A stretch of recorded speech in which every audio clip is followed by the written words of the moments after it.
আসসালামু আলাইকুম everyone, welcome back to my channel. কেমন আছেন সবাই? আশা করছি ভালো।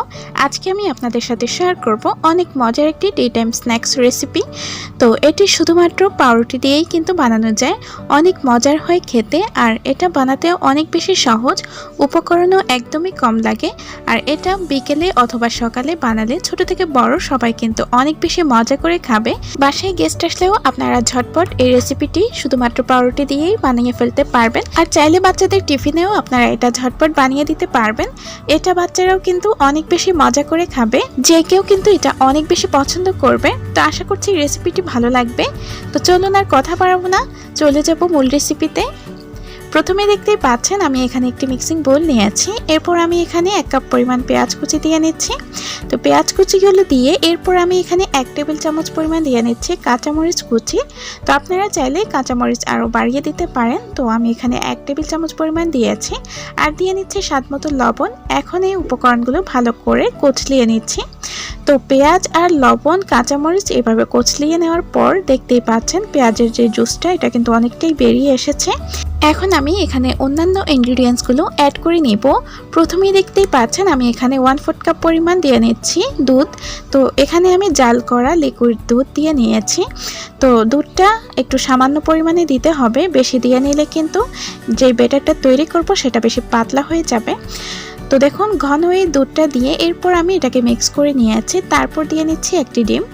তো যেই পরিমাণে এখানে নাস্তাটি বানাবো সেই পরিমাণে একটি ডিমই কিন্তু যথেষ্ট। এরপর আমি 1 চা চামচ পরিমাণ চাট মশলা গুঁড়া দিয়েছি, আর দিয়ে নিচ্ছি 1/2 চা চামচ পরিমাণ গরম মশলা গুঁড়া দিয়ে নিয়েছি। এখানে একদম সামান্য পরিমাণে হলুদ গুঁড়া, তারপর দিয়েছি 1 চা চামচ পরিমাণ লাল মরিচের গুঁড়া, দিয়ে নিচ্ছি 1 চা চামচ পরিমাণ ধনে এবং জিরে গুঁড়া।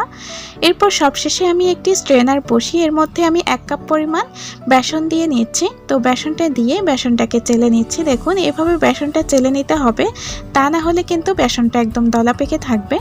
তো দেখতেই পাচ্ছেন বেসনটা চেলে নিয়ে এরপর আমি একটি চামচ দিয়ে সবগুলো উপকরণ ভালো করে মিক্স করে নিয়েছি। তো এগুলোকে এরকম ভালো করে চামচ দিয়ে নেড়েচেড়ে মিক্স করে নিতে হবে। তো দেখুন এইভাবে আমি সবগুলো উপকরণ ভালো করে মিক্স করে নিয়ে একটি ব্যাটার তৈরি করে নিয়েছি। আর দেখতেই পাচ্ছেন এই ব্যাটারটা কিন্তু এরকম হবে, বেশি একদম পাতলাও হবে না, আবার বেশি গাঢ়ও হবে না।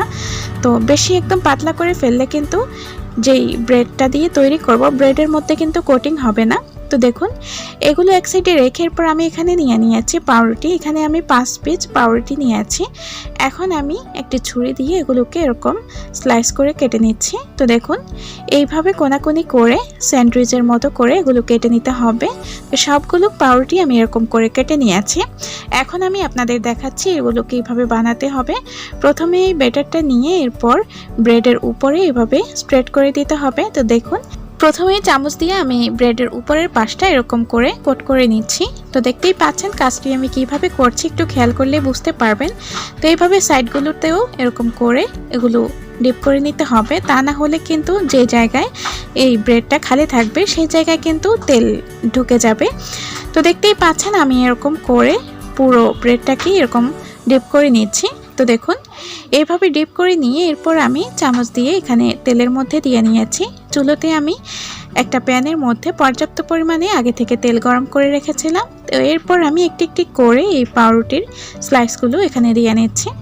তো দিয়ে এরপর আমি স্প্যাচুলা দিয়ে উপরে কিছুটা তেল দিয়ে নিচ্ছি। এতে করে এটা উল্টাতে কিন্তু খুবই সুবিধা হবে, উপর আর যে নিচের পার্টটা সেটা খুব ভালোভাবেই হয়ে যাবে একসাথে। তো দেখুন এক পাশ এভাবে ভেজে নেওয়ার পর এরপর আমি এগুলোকে উল্টিয়ে নিয়েছি। উল্টিয়ে এই পাশটাকেও কিছুটা ভেজে নিচ্ছি।